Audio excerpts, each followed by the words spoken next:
So do computer benchmarks matter? Are you even going to notice the newest benchmarks on an Apple computer when it comes out? Let's talk about it.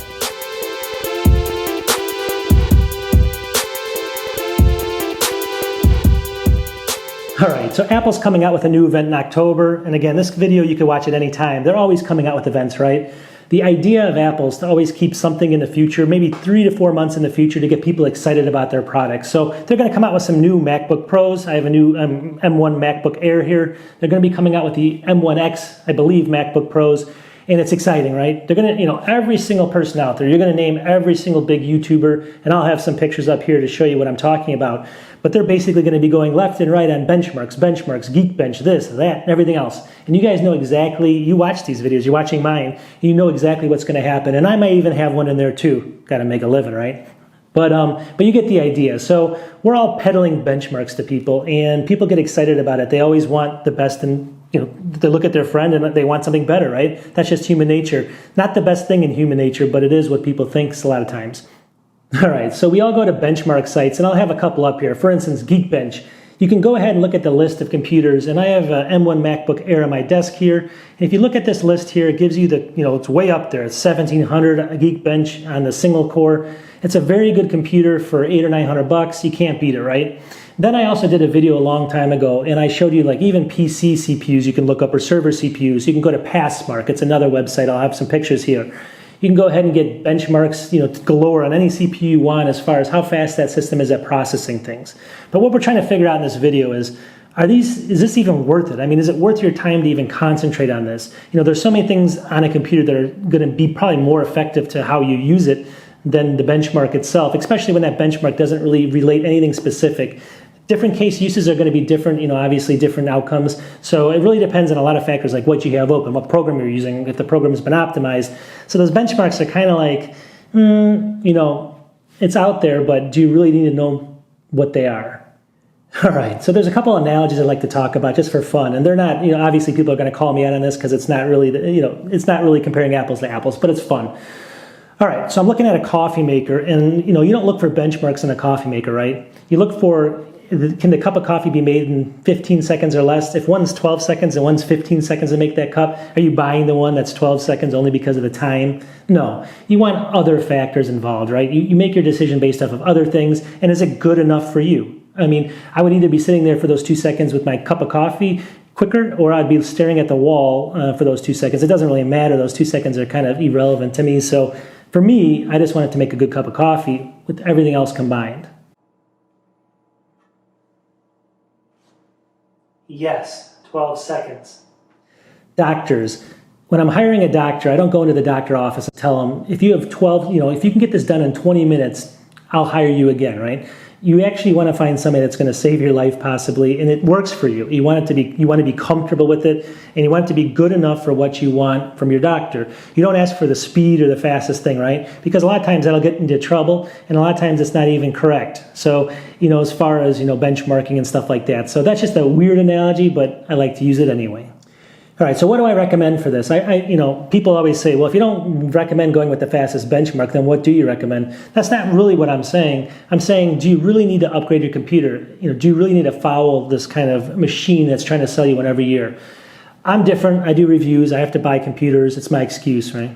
Whatever. But anyways, you get the idea. But realistically, this M1 MacBook Air is fast enough for me. I look at what I would recommend doing is, instead of buying the newest model, comes out in October, go back and buy this model. Make sure you take the extra money, put more storage in this, put more RAM in this. You're going to have 99% of people out there, maybe 95, is going to have a way better experience with that, because what they're going to see the most is going to be RAM usage and probably hard disk usage. They're not going to notice the difference between 1,700 on the single core and 18 or 19 or 2,000 on the single core in the new system. They're just not going to notice that. It's impossible. That's the average user. They use it in a way that is comfortable to them. If it's fast enough now, it's going to be fast enough tomorrow. Until things really start slowing down, you don't need to get those extra 300 benchmark scores up from where you are. I mean, people just dwell on it so much, and all these reviewers are going crazy about it. But really, at the end of the day, is it worth it? It's better to get the older model a year back and just get it with more stuff that's going to mean more to you. And that's kind of what I'm trying to say. All right, so who are the people that actually do need to concentrate on benchmarks? And if you're the kind of person that does, then you know you are that person. And let me take an example. If you have a business where you're running a business and you do, let's say, 3 different edits or video kind of renders a day, and each one of these vendors, you're going to save 5 minutes just by doing a new computer that year. So 5 minutes times 3, 15 minutes times 365, you're going to save almost 4 days of your life away from that computer or rendering videos or making more money. Then you can justify the cost and you can go ahead and buy that new computer. So you might be the person that benchmark really kind of talks to. Other people, on the other hand, aren't doing 1,500 Lightroom photos and editing stuff and everything else in between. They're going to have no idea between the difference of opening up Google or opening up Yahoo or ESPN. It's going to make no difference whatsoever on a computer like this 1-year-old versus the one that's going to be $500-$600 more, but have that $300 to $400 more benchmark score. So that's kind of my philosophy: is buy a little bit 1 year older, upgrade everything, and hit the points that really matter to you. Now, if the new systems actually have stuff like maybe a better screen, a bigger screen, and you have bad eyes, then there it is. That's the difference right there. But don't worry so much about the benchmarks, because the benchmarks is what gets people in trouble. It's always trying to keep up with the Joneses and making sure you have the fastest thing, where most of the time, I guarantee you will never, ever even figure out the difference between the two, even if you had them side by side. And then it'll wrap everything up. I work for a data center, and I see client after client after client asking me for the newest and greatest server, an E5-2690 version 4 versus a version 3, or the silver or gold versions of they can cost thousands of dollars on CPUs. And then I go ahead and look at their application, and they're running something where they have 100 users, and it's using maybe 5% of the CPU utilization.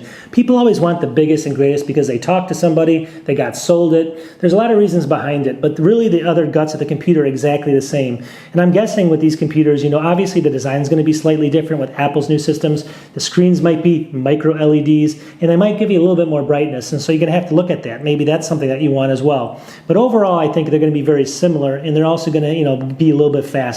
So what I tell people is, I have right here in my hands a 2012 right here. 2012 Mac Mini, put an SSD in it, and I can really almost not tell the difference unless I'm video editing between this system over here, 2020, and 2012. It's very, very difficult on daily tasks to tell the difference when I have an SSD in over here and the same amount of RAM. So you always have to think, do you need something before you buy it? And the way the world's going, it's getting a little crazy out there, right? So I just wanted to make this video to say, think before you buy something. Again, I make videos and you'll see me buying a bunch of crapola, but at the end of the day, I have to because I'm talking to people about reviewing stuff, right?